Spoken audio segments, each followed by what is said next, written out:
Why these 5 couples choose long-term relationships without marriage. In this video, we'll explore the phenomenon of long-term relationships without marriage. We'll hear from 5 different couples who have chosen this path, and find out why they made this decision.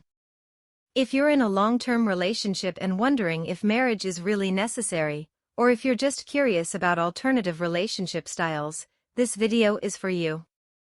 Some couples do not plan to marry in the future, others were ready for change.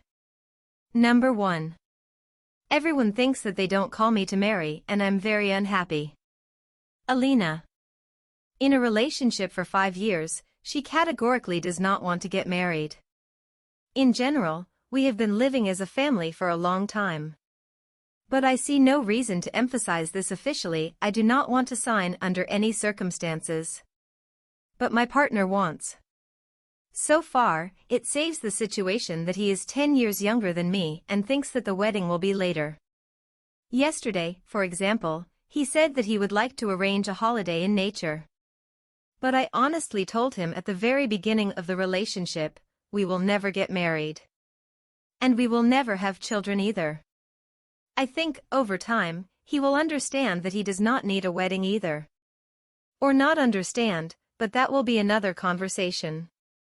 I have already been officially married. This went on for 3 years. And literally, everything was terrible: life, relatives, lack of money, coldness on the part of her husband, and so on. Not that I think that this stamp changed anything, although everything was fine with us before the wedding. It just seems to me that if 2 people are great together, everything is fine with their life and everything else, then why do they need a stamp?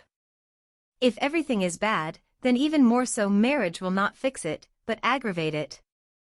Although, of course, society has a different opinion.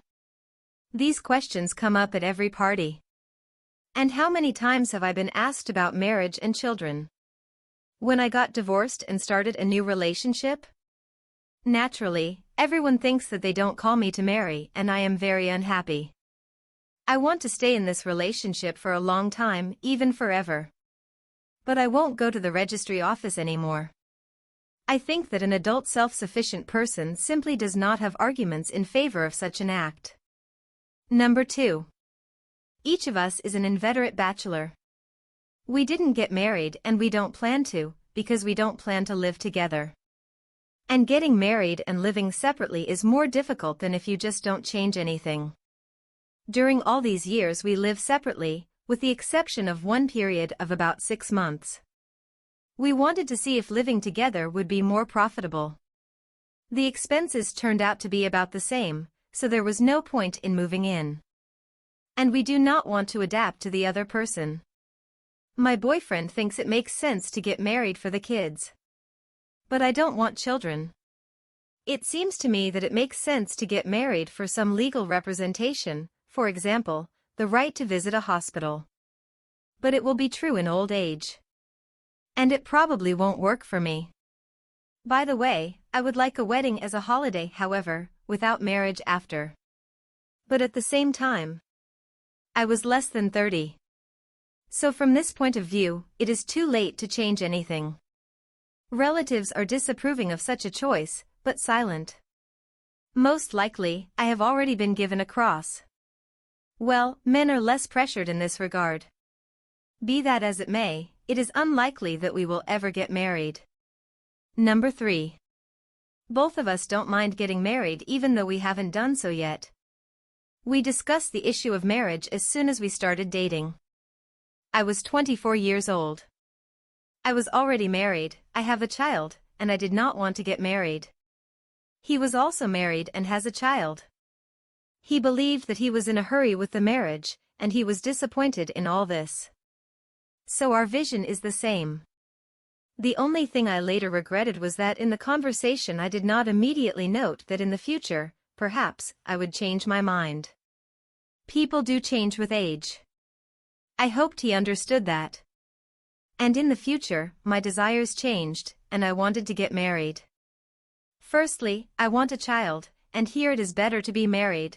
From a legal point of view, this is more profitable. In general, there are many legal issues, common property, admission to intensive care, and so on. They are important to me. Secondly, the state of mind has changed, and marriage has become important as a ritual that you want to go through with this particular man. Joint preparation, a holiday at which close people are present, rejoice for you, all this is very cool. A few years ago, the question arose of moving abroad. And he said that it would be great to get married because he would like to go there with me. For him, it was a legal formality. And I already wanted to get married, but that was not a formality. I decided that I needed to end the relationship. Not because I didn't love it. It was just an important question for me. It was impossible to continue to live together and not constantly think about marriage. He tried to get me back. And then he proposed, but I refused. Some relationship issues surfaced that needed to be sorted out before getting married. We decided to stay together and work on relationships because we love each other, and we agree on many important things. Now we have a good relationship.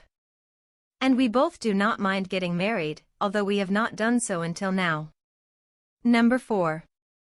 Marriage was not in a hurry, because it didn't really rest against anyone. Some people do not understand who they are and what they want from life. And they can be dangerous because they use marriage as an experiment to find their identity. If your partner is in a state of an identity crisis, life with him will be like riding a roller coaster. Such people may actively seek themselves sexually, often change jobs and activities, or constantly move from place to place. But the main danger lies elsewhere. When a partner finally finds himself, you and your marriage may no longer fit into his ideal picture of the world. Number 5. You and your partner have conflicting interests. When hobbies coincide, life together becomes even more pleasant and interesting. You are much less likely to fight over how much money your favorite activities are pulling out of the family budget or how much time they spend on them. If a couple has diametrically opposed interests, this can be a problem. And even if one person gives up his hobby, a happy ending is not yet guaranteed. The partner will feel depressed and unhappy and one day will want to return to what pleases him, but already outside of marriage. And the future of the union will be in jeopardy. How did this information help you?